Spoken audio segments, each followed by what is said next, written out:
Breaking news coming in from Kerala. Sabarimala and triple talaq have been mentioned in Prime Minister Modi's speech in Kerala. Prime Minister Narendra Modi launched a scathing attack on Kerala's left-front government, accusing communist groups of undermining India's cultural ethos and civilization. Modi also hit out at the UDF and accused them of doublespeak. In fact, said the left and the UDF have been exposed now after opposing the triple talaq. Listen in.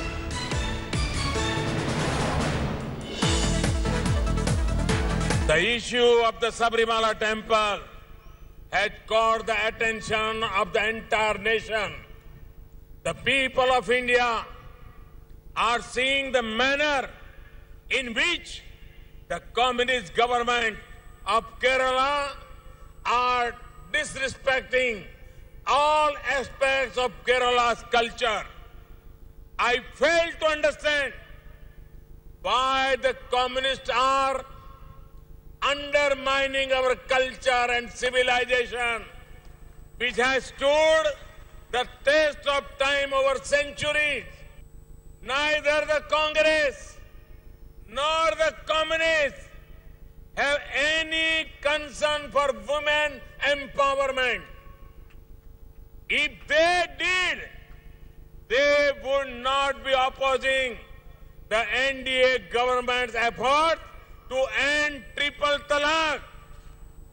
All right, the Bharatiya Janata Party there clearly intending inroads into Kerala, currently ruled by the left front, and importantly Sabarimala and triple talaq. So referring to women of different communities and in a way saying that only the Bharatiya Janata Party seems to be defending them well. And of course Sabarimala protests that have only gathered steam. The BJP have supported those protests, but can that turn into votes? Gopi Krishnan Unithan live from Thrissur. Gopi, what precisely was said in that speech and how long did he speak for in Thrissur?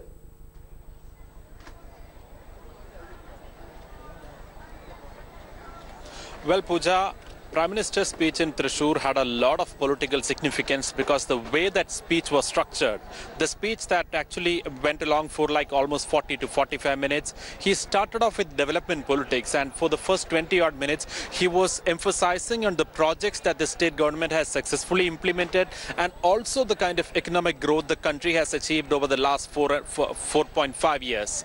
And he also emphasized on the major project that his government has delivered in the state as well. So the first 20-25 minutes was completely focusing on development, and with his time schedule getting very narrow, all of us had a thought that at a point he might not even get into the politics. But after the first half, it was more like a movie, because the second half in fact started off with politics lashing out at the left government. And also it's important to note that he restricted the Sabarimala issue to a mere 1 or 2 sentences. He did not mention anything about women's entry. He was almost reiterating what he said in Kollam last week. Remember, in Kollam, he actually said that the left government's actions in the Sabarimala issue will go down in the history as one of the most hateful behavior.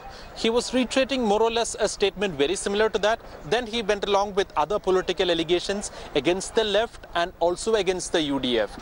He did not even forget to mention the solar scam, which has actually rattled the UDF government during their tenure from 2011 to 16, and also the allegation against the left was something many of us would have considered as something not really serious. But he also did not forget to mention that 3 of the ministers from the left cabinet had to resign within this last 3 years. So his speech in Thrissur was a well poised, well mixed, with enough politics, enough development, and also enough allegations against his political counterparts. Well scripted speech there, and of course with political points about development, attacking the government. Clearly it was very interestingly intended to question the government. Gopi, please stay on with me. I'm joined by Deepa Ishwar, in fact, who's the supporter of those protests about Sabarimala and against women entry.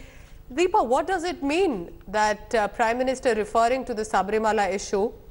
Do you think that will work for people who believe that the court decision did not really understand the issue of faith?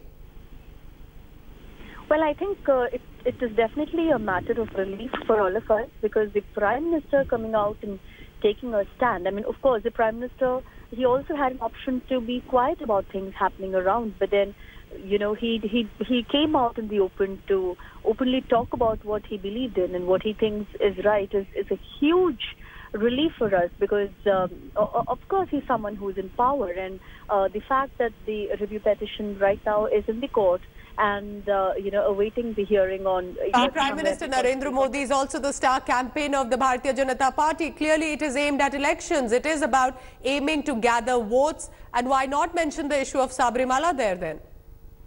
No, I mean, I don't think Sabarimala would make a lot of okay, now even if you consider it as a matter of vote for them, but I don't think you should dilute it, or you should probably look at it only from that angle. I mean, come on, there are people, and the Prime Minister is probably talking honestly about it as well, and I don't think we should look at it as a political pitch alone. I'm not saying there's no political pitch in there, but then if there is something that, the Prime Minister talking is extremely a relief for us, but then if you look at Congress, and how the Congress is supporting us also. For us, see, I'm a person with no political party. But then if you look at the way the political parties have come out in favor of us, it's just not about politics, but then people, we know them personally as well, a lot of them personally out here in Kerala, and they are people who actually believe that the tradition should continue. So not everything is about politics, and I think the media should just stop looking at it just in that way. I mean, that's my humble request to you. All right. The Prime Minister being quiet for all these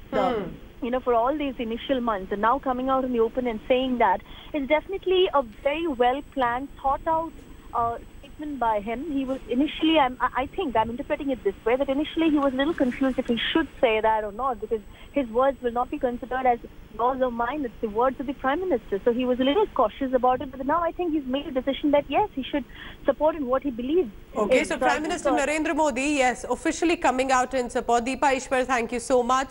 And remember, Sabarimala and Triple Talaq, two issues were mentioned. In many ways, remember, Prime Minister Modi remains the star campaigner for BJP. It is aimed at 2019 elections. Gopi Krishnan Unidhan, I want to come back to you. You're in Thrissur, you're in that location. How was the crowd? What was the number? And what reactions have come yet from either the government or the opposition? Gopi, over to you.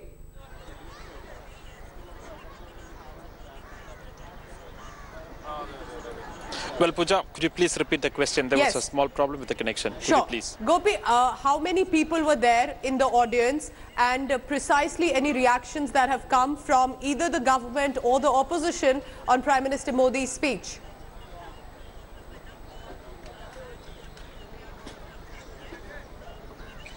Well, Pooja, Prime Minister actually came to here to actually attend the valedictory function of the Bharatiya Janata Yuva Morcha's 3-day event in Thrissur, and today was the last day. Today was culmination, and obviously there was a massive rally that started off from two ends of Thrissur, and which finally came down to this rally venue here. And anyway, we could say that there was roughly around 5,000 to 10,000 people is what we could actually count. This is actually a little variable, but still, obviously, there was a very good turnout as far as the number is concerned, and obviously that is something that will give a lot of hope for the political party, considering Thrissur is one of the key seats which the BJP is eyeing in this upcoming elections. Remember, out of the 20 seats which are up for grabs from Kerala, the BJP is actually eyeing at least 5 seats where they believe they can even snatch that seat if they give a very good fight. And of course, Thrissur with is among those 5 seats, which is such an emotional issue. Program here holds a it may just bear some reflection, and one never knows. The voters are listening and watching. Thanks for watching the video.